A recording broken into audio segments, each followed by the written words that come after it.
Bismillahirrahmanirrahim. Alhamdulillahi rabbil alamin wa salli wa sallim ala ashrafil anbiya'i wal mursalin nabiyina Muhammedin wa ala alihi wa ashabihi wa man tabi'ahum bi ihsanin ila yawmiddin wa ba'd. Me lenin Allah të zotëgjel sonte shkurtimisht do të trajtoj një temë e cila ka të bëjë me një moment prej momenteve më të vështira në jetën e njeriut, e kjo është agonia e vdekjes. Unë nuk do të flas në përgjithësi për agoninë e vdekjes, por do të flas për një person i cili ka pas peshë dhe ka vlerë në ummet. Për një grua e cila ka qenë burrnesh, gruaja e pejgamberit sallallahu alajhi wasallam, Aisha radhiyallahu anha. Kjo grua ka qenë e njohur për devotshmërinë e saj dhe asketizmin e saj, por megjithatë momentet e vdekjes janë thonta, momentet kur njeriu dorëzon shpirtin Allahut nuk është i lehtë, është i rëndë. S'ka dyshim se secili prej neve ka këtë për me përjetu. Allah Zotë thot kullu nafsin dha'iqatul maut, çdo shpirt do e përjetojë vdekjen. Thumma tuwaffawna ujurakum yawmal qiyamah. E pastaj jo ditën e kiametit secili do e merrni atë që keni punuar në dunjë. Faman zuhziha anin nari wa udkhila al-jannata faqad faz. Ai i cili shpëton nga zjarri i xhenemit dhe hyn në xhennet, me të vërtetë ka shpëtuar. Wa mal hayatud dunya illa mata'ul ghurur. Dhe kjo dunjë nuk është diçka tjetër përveç se një mashtrim. S'ka mundësi me ikë për vdekjes. Sado që njeriu mundohet, ndërton pallate, ndërton kështjella, vdekja patjetër do e zëjë secilin prej robërve të Allahut azza wa jall. Kul innal mauta alladhi tafirruna minhu fa innahu mulaqikum. Thuaj se vdekja për të cilës ju po ikni, padyshim se ka për më ardh. Thumma turaduna ila alimil ghaibi wa shahada fe yunabbiukum bima kuntum ta'malun. E pastaj do të ktheheni te Allahu i cili e di të dukshme dhe të padukshme dhe do që tregon për veprat që ju i keni punuar në këtë dunjë. Njeriu ndoshta ka mundësi me mendu se nëse shkon det, ka mundësi që meleku i vdekjes mos më ardh më marr shpirtin atij. Po gabon. Për shkak se ku do me qenë, qoftë në det, qoftë në tokë, qoftë edhe në ajër. Kudo që ikën meleku i vdekjes momentin që Allah Zotë e ka caktuar për me ta marrë shpirtin do vije. Kjo gjë është e caktuar prej anës Allahut. S'ka mundësi me ikë. Sado që ti mundosh me shpik diçka që ta zgjat jetën, s'ka mundësi jeta mos zgjat. Aq sa Allah Zotë e ka caktuar që ti përmjetu, aq ke mjetu. Asnjë ditë më shumë, e asnjë ditë më pak. Asnjë minutë më shumë, e asnjë minutë më pak. S'ka mundësi për me ikë. Momenti që vjen i caktuar, ai moment do qetë fundi i jetës tënde. Andaj çdo besimtar për besimtarëve e kupton edhe e di këtë realitet. Prandaj nuk është shpytje këtu vdekja, është shpytje takimi me Allahun. Se vdekja patjetër do të përjetohet, nëse do xhenetin e Allahut edhe takimin me Allahun, patjetër duhet me kalu këtë stacion. Ndryshe nuk ka mundësi me fitu xhenetin e Allahut. S'ka. Nëse do xhenet, patjetër duhet me kalu këtë stacion. Ajo që duhet edhe që kërkohet prej neve është që ne thjesht me u përgatit për këtë moment. Nuk është moment i lehtë, veçanti nëse dikush prezanton te personat që ndrojnë jetë dhe e shef se nuk është moment i lehtë, dalja e shpirtit nuk është e lehtë. Tash do ta shohim me lenin Allah si ka qenë te Aisha radhiyallahu anha. Ky moment që e ka përshkruajtur ky hadith ose kjo gjurmë me cila ka ardhur, është një moment interesant që ka ndodhur mes Ibn Abbasit radhiyallahu anhu edhe poshtu Aishës radhiyallahu anha. Ka qenë edhe shërtori i saj Dhagwani dhe poshtu ka qenë edhe nipi i saj Abdullahu i biri Abdurrahmanit. 4 persona. Çka ka diskutuar realisht Aisha dhe pse ka shkuar Ibn Abbasi te Aisha radhiyallahu anha. Unë do ta përmendin ngjarjen, pastaj disa pika shkurtimisht për shkak se si rast ka shumë dobi, unë do t'i përmend vetëm disa prej tyre me lenin Allahut azza wa jall. Aisha radhiyallahu anha ishte në provën e vdekjes. Ibn Abbasi dëshiron që të shkojë ta vizitojë nënën e besimtarëve. Ai kishte një synim, shkojë ta vizitojë dhe t'ia kujtojë asaj disa të mira që i ka pas prej vlerave të saj, meritave të saj, për shkak se ka qenë një grua e bereqetshme. Shkon dhe Gwani ka qenë shërtori i Aishës, edhe thotë që Ibn Abbasi erdhi dhe kërkoi që të hyjë te Aisha radhiyallahu anha. Shkuan trokitin der, do thotë kërkoi prej Aishës që ta pranojë tyje brenda. Aty brenda ishte Abdullahu i biri Abdurrahmanit, do thotë Aisha ka pas një vëlla, Abdurrahmani i biri Ebu Bekrit, ka qenë i biri i tij Abdullahu ka qenë brenda në dhomë. Edhe i thot dhe këmani, i thot, kjo është Ibn Abasi. Ka ardhë, kërkon leje që të hyje brenda, dhe Ibn Abasi është një prej bijve tu më të mirë. I thot Aisha, leje Ibn Abasin. Nuk e du lavdërimin e tij. I thot Abdullah në fakt i thot, Ibn Abasi është i njohur për Kur'anin, i njohur për komentimin e tij dhe është dietar që njeh fen e Allahut thellësisht, ja përmendni të mirët e Ibn Abasit. Ibn Abasi ka dëshirë që të hyjet për shëndete edhe ti thot disa fjalë për lam të mirë. Aja dinte se është momenti i fundit. Atëherë thot Aisha, thot tamam. Thot le të hyje, thot nëse dëshiron për me hy, thot një pit vet, le të hyje brenda. Hyn brenda Ibn Abasi e përshëndet edhe ulët. Fjalët e para që ja thot Ibn Abasi nonës besimtarëve, thot ebshiri ja ummel mu'minin. Përgëzou oj nona e besimtarëve. Shikoni momenti i parë. Ajo është momenti i rëndë për te, mirë po Ibn Abasi jep përgëzim. Thot ebshiri ja ummel mu'minin. Fe wallahi ma bejneke wa bejne en jedheb anki kullu edha, që nuk ka mes teje. Dhe largimi të çdo dëmi dhe dhembje që e ke përjetu ose përjeton tash. Dhe takimin me pejgamberin e Allahut azza wa jall, me burrin tënd dhe me shokët e tij, është vetëm se vdekja. Ky moment thot përgëzo. Se me vdekjen tënde përfundojnë dhembjet, përfundojnë vuajtjet, përfundojnë lëndimet, dhembjet e kësaj dunjoje dhe dhembjet e agonisë vdekjes. Dhe nëse dëshiron për me taku burrin tënd Muhamedit sallallahu alaihi wasallam, edhe shokët e tij, vdekja është stacioni i fundit. E i thot Ibn Abasi, tha, nuk ka ndryshe vetë se shpirti yt ta braktisë trupin tënd.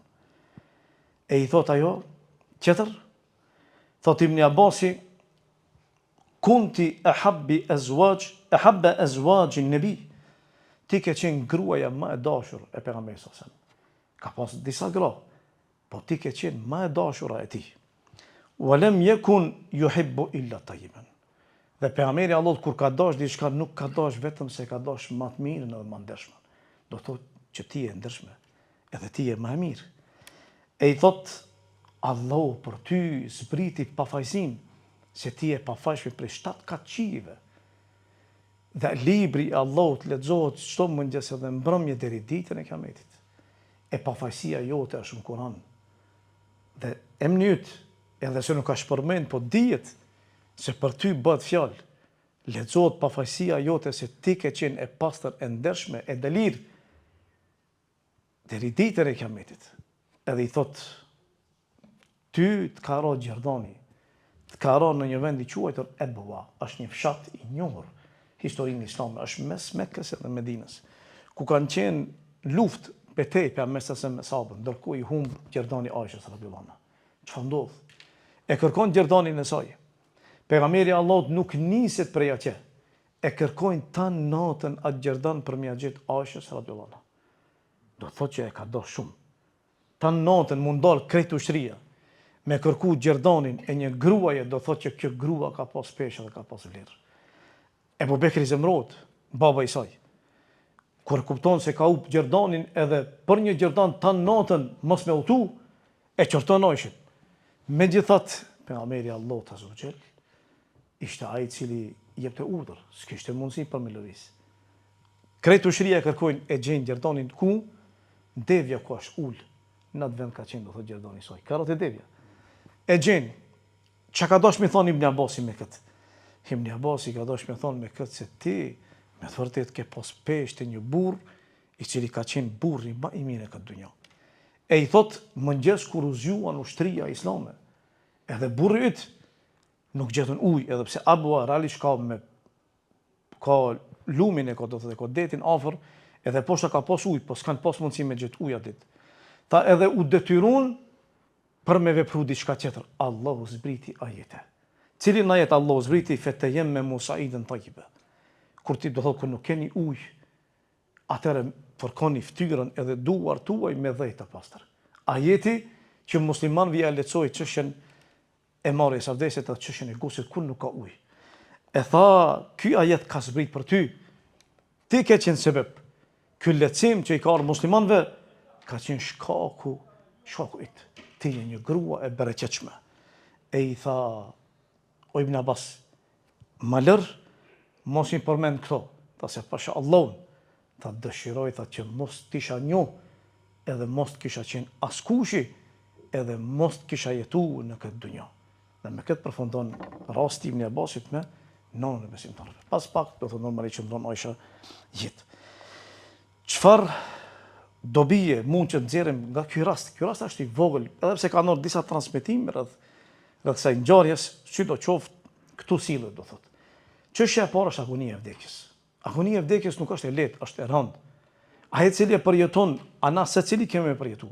Nuk ka mundësi të ik. Prandaj ju kujtohet ndoshta kur kemi fol për çështjen e vdekjes ose përfundimit mirë kemi thonë që ai person i cili ndron jetë befas për të është dhura prej anës Allahut azza wa xal. Pse për shkak se nuk i përjeton disa dhimbje që i përjetojnë ata që vuajnë momentet e fundit. Për dikë është dënim për atë që nuk ka qenë i kapur për fenë Allahut. Po për dikë i cili ka qenë i kapur për fenë Allahut, vdekja e tij befas kur e zë, realisht është rahmet për të. Për shkak se i tejkalon disa dhimbje, disa vuajtje që qerti kanë. Mirë po, pse ai te kalon? Për shkak se realisht e ka përgatit veten e tij paraprakisht. Krahas një jo besimtari i cili nuk i intereson fare. Edhe për të vdekja kur i merret shpirti befas, është humbje, është shkatrim që nuk ka mundësi për pendim. E për besimtarin është dhurat, për jo besimtarin padyshim që është dënim. E agonia e vdekjes është një gjë që secili do ta përjetojë. Pejgamberi Allahut vetë ka përjetuar. Ka qenë rënd, e dimi gjithë, po ashtu dhe nona e besimtarëve. Edhe shumë prej sahabëve që kanë dhënë transmetimet, ka shumë prej tabiinëve dhe burrave të mirë, atëherë si do të jetë gjendja ime dhe jotja, kur do vijë ky moment, Allahu na lesoft. Po ashtu është frika nga vdekja. Aisha radhiyallahu anha, megjithatë edhe pse ka qenë kapur për fe, fetari e njohur, askete, megjithatë e ka pas frikën edhe pse ka pas vepra të shumta. Ka qenë një grua që ka sakrifikuar për fenë Allahut. Mos flasmi qëndrimi i saj me pejgamberin Allahut, vështirësitë, jetën e saj, asketizmin e saj, ibadetin e saj, sadakat e saj që ai ka shpenzuar çdo sent derisa as dash me ndërhy disa prej familjarëve të saj, që kretë pasurinë që e ka pas e ka shpenzuar.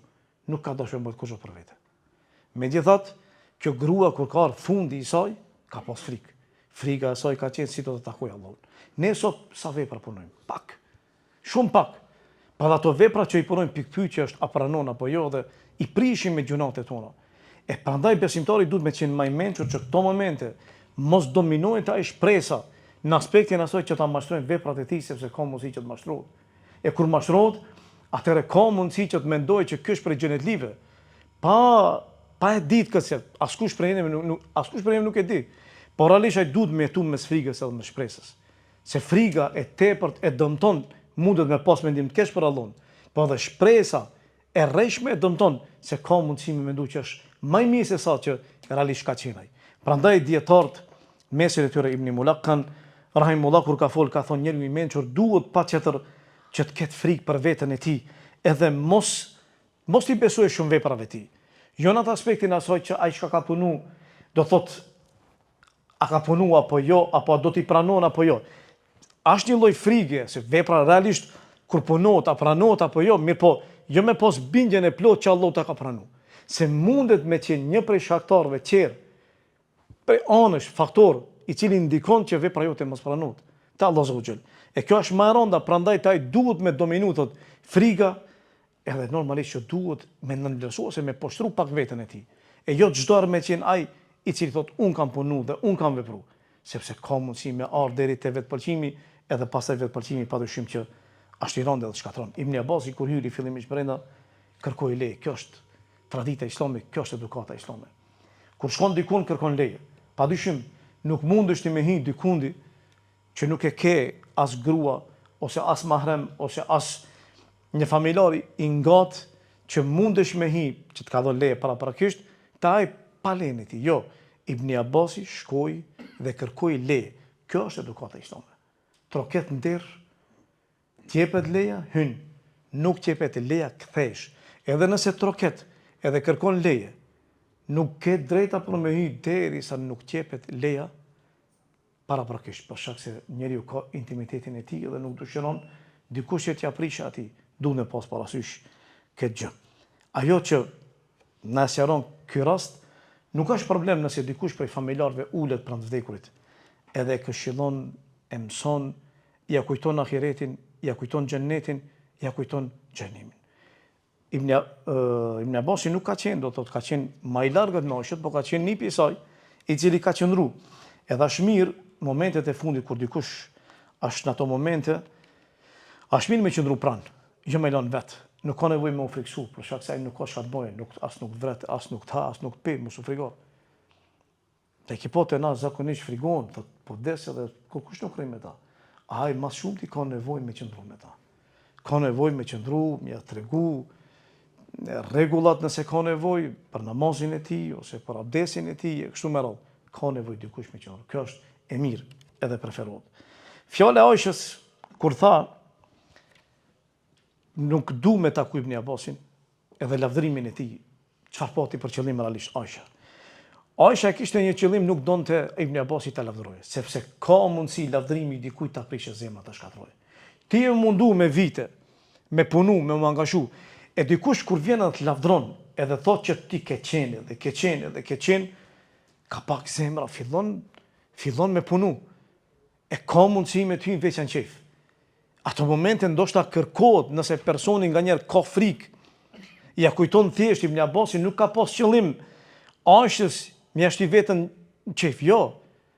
Qëllimi i tij ka qenë që t'ja rikujtojë disa vepra të saj, që Aisha mos ta ketë atë frikë, edhe mos mendoj se ka qenë e keqe, po ka qenë një grua e cila ka qenë me të vërtet grua e mirë. E kur ja përmendi ato, atëherë normalisht që për Aishën kanë qenë fjalë që e kanë zbut shpirtin e saj, zemrën e saj. Abdullah i biri Abdurrahmanit, edhe Dhakwani ja përmendën Aishës vlerën e Ibn Abbasit. Është mirë se në ato momente njeriu normalisht që nuk i ka çato mend. Njeriu ndoshta përjeton vështirësi, edhe kur i vjen dikush ka mundësi ndoshta mu shpreh edhe ndoshta keq, ose Aisha nuk i ka bën këtë. Aisha shpreh me edukatën më të lartë. Megjithatë ja kujtuan Ibn Abbasin me vlerën e tij. Si Ibn Abbasi me të vërtet ka qenë burr i madh, edhe me të vërtet ka pas peshë. Uli Ibn Abbasi dhe e përshëndeti. Kjo e tregon do thot rëndësinë e përshëndetjes dhe se do thot pas asaj lejohet që njeriu që të ulet.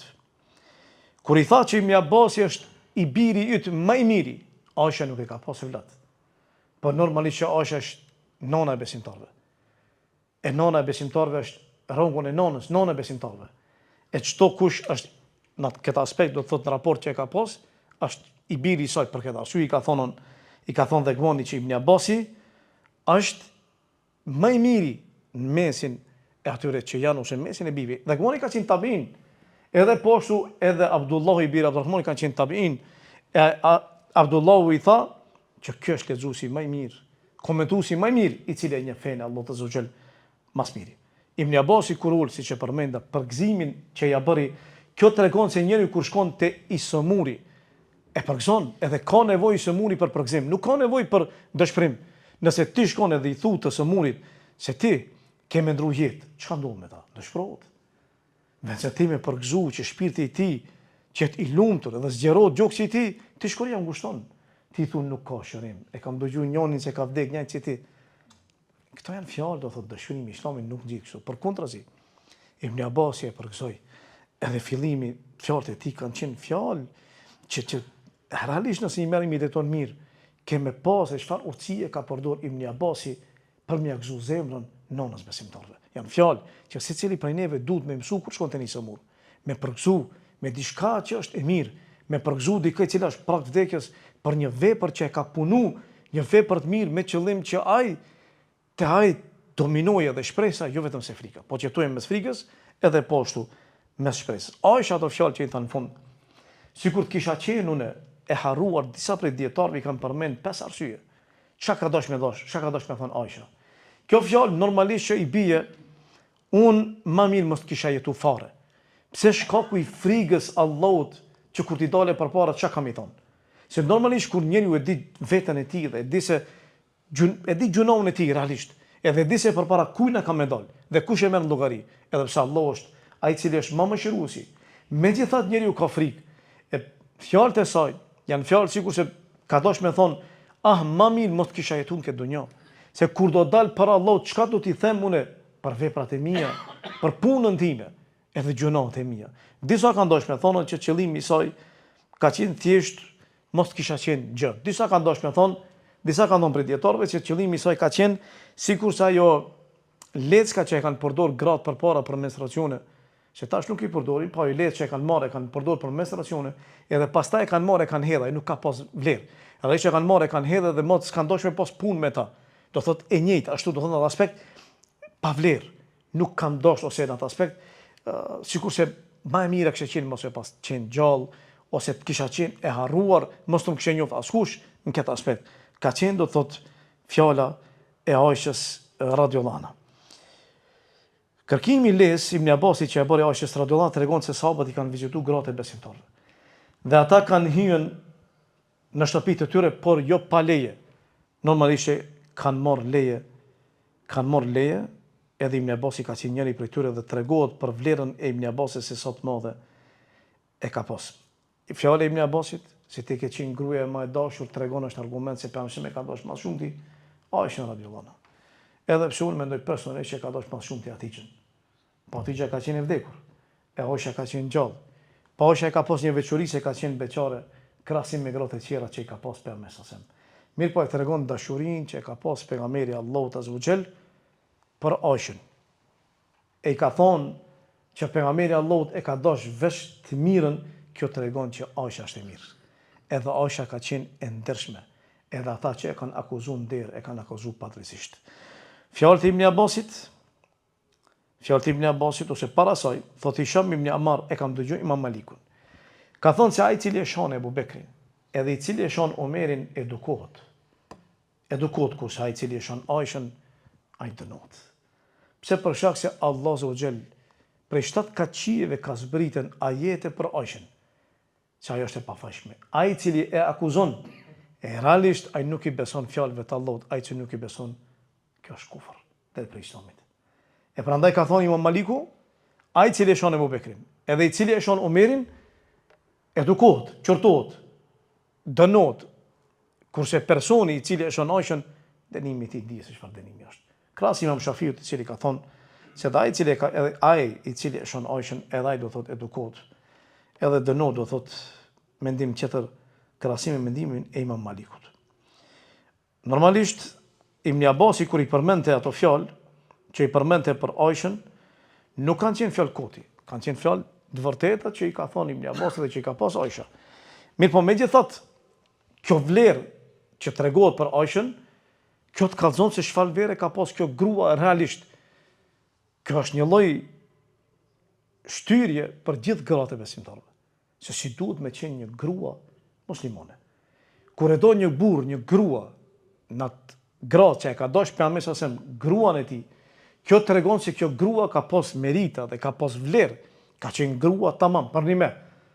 E nëse do një grua ta duaj e burri vet, çashtu çish e ka dash pejgamberi sallallahu alajhi wasallam Aishën, atëherë le ta merr si shembull Aisha radhiyallahu anha.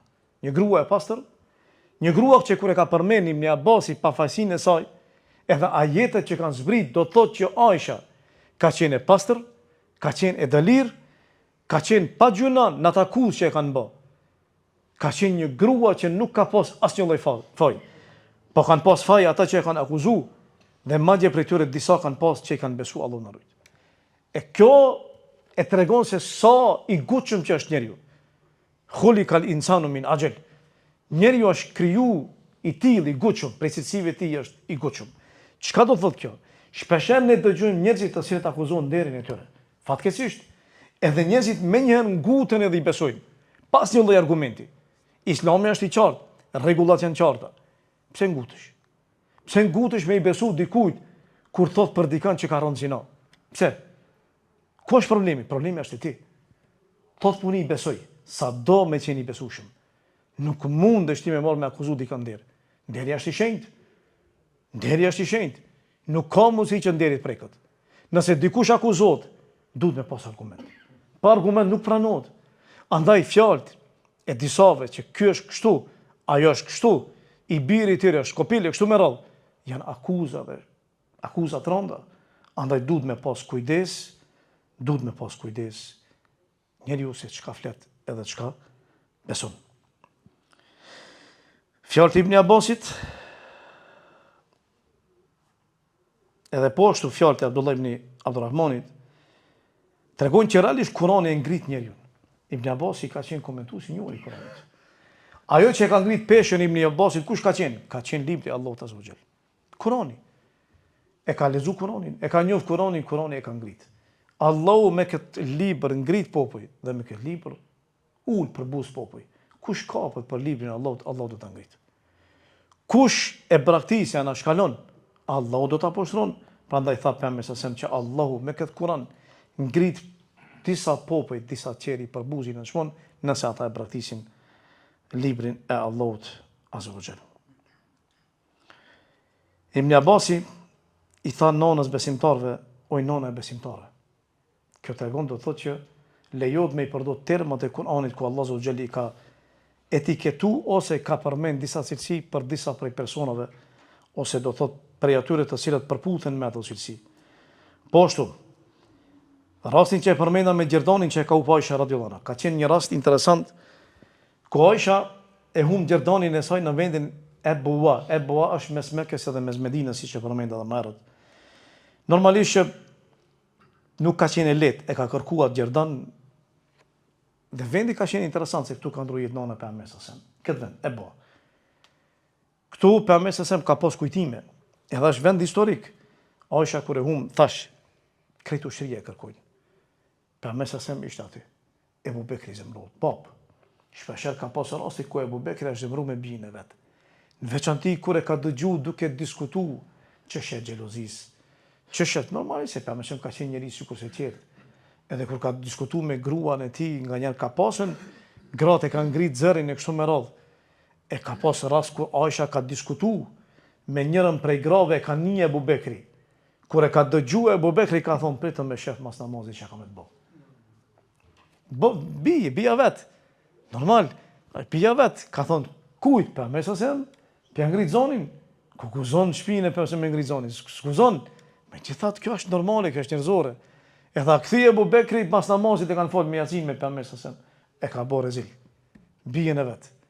Ka pasur raste kur Omeri radhiyallahu anhu ka pas një rast ku pejgamberi sa ka qenë duke diskutuar me disa prej grave dhe gratë e kanë ngrit zërin. Omeri vjen. Kur e kanë dëgjuar, shumë është interesant. Omeri ka kërkuar leje për me hi. Kur ka kërkuar leje për me hi, pejgamberi sa i kanë treguar që Omeri gratë kanë ikë më një herë. Jam shef mas perdës. Pejgamberi sa kanë ikë me qesh. Edhe kur ka hi, ka thonë pse po qesh ja Rasulullah, po qesh tha se kur e morën vesh se ti po vjen tha hikan tha më një herë. Ato gratë nuk kanë qenë gratë e pejgamberit sa. Prandaj këtu diskutohet se a ka qenë atëherë i urdhëruar grua, ose urdhëruar me gruaja që të mbulohet apo jo, apo ka pas disa prej grave të veta, edhe grave mahrem që i ka pas që kanë ndet pejgamberit, nëse nuk kanë pas mbulesa. Po sidoqoftë pse për Omerit janë tut. Omerin e kanë ditë që është i vrasht. Jo i vrasht për të keq, i vrasht për të mirë. Edhe kur ka i ka thonë kush guzon me ngre zonin tek pejgamberi sa. Kush guzon? Gratë e kanë ditë. Edhe kur i ka vetë pse i këtë ka thonë ikam se ti i vrasht ti petit tut mu. Omeri ka thonë, ti jema meritori, ja Rasulullah mu tut, me pas një lloj respekti ma shumë, po përse ka qenë ma i but. Zemrën e ka pas ma të but. Normalisht pejgamberi Allahut azza wa jall, po sidoqoftë këto raste janë raste interesant, ku tregohet do thotë respekti që e kanë pas ndaj pejgamberit sa, po edhe gratë natyra atyre, se gratë janë tilla, kupton. Se ka disa mendime se pse do thotë e kanë ngrit zërin në atë moment. Sidoqoftë do thotë ky rast në Buha ka qenë rast interesant ku Aisha do të humb Gjerdanin. Edhe bie shkak pikrisht Aisha që sahabët edhe përse mos kanë ujë për me marrë abdes. Edhe atëherë zbret ajeti ku Allah azza wa jall e lejon tejemumin. E kjo ka qenë përgëzim për besimtar, për secilin prej neve deri ditën e Kiametit. Po kjo tregon edhe bereqetin e kësaj gruas. Siç thonë edhe selefit që jo vetëm se këtu, kjo edhe familja e saj kanë qenë bereqetshëm. Shpeshherë kanë rënë sebeb që Allahu zbresi mirësi ose ajet zbrese shkaku i tyre dhe muslimanët kanë lehtësime dhe të kenë përgëzime. Ky është rasti i Aishës me Ibn Abbasin. Rast i shkurtër me disa dobi, normalisht që ka dhe shumë, po besoj që mjaftojnë këto për neve. Ajo që duhet ta përçoj është se agonia e vdekjes është e rëndë. Edhe për këtë grua që ka qenë e ndershme besimtare, që e ka ruajt veten në maksimum, megjithatë agonia e vdekjes nuk ka rahmet. Duhet me përgatitë secili për neve. Përgatitja jo duhet me qenë thjesht përgatitje ashtu si çdo Allah zogjel. E cili prej neve ja ka frikën Allahut, pa dyshim që Allah zogjel do i gjejë rrugdalje. Wa men yattaqillaha yaj'al lahu makhraja. Kush ja ka frikën Allahut, Allahu do i gjejë rrugdalje. E rrugdalja pa dyshim që është momenti i fundit ku melekt vinë dhe përgëzojnë besimtarin innal ladhina qalu rabbuna Allahu thumma istaqamu. Ata që kanë thënë që Zoti ynë është Allahu dhe pastaj janë përqendruar në rrugë, tetenezzalu alejhimul malaikatu alla takhafu wala tahzanun. Allahu thotë që zbresin melek edhe i përgëzojnë. Për juve nuk ka as frikë, as nuk ka pikëllim. Pikëllim e asaj që do të vijë më vonë. Mërzi për familjen që e keni braktisë pas juve, sepse ka kush kujdeset për ta, është Allah zogjel.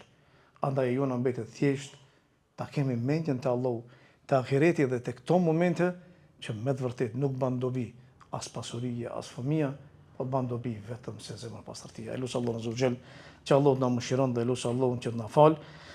Dhe lutë Allahun që të na lehtësojë këto momente dhe lutë Allahun që të na mundsojë që të jetojmë si muslimanë dhe mos i desim ndryshe vetëm se si musliman. Wa qulu qawli hadha wastaghfirullaha li wa lakum.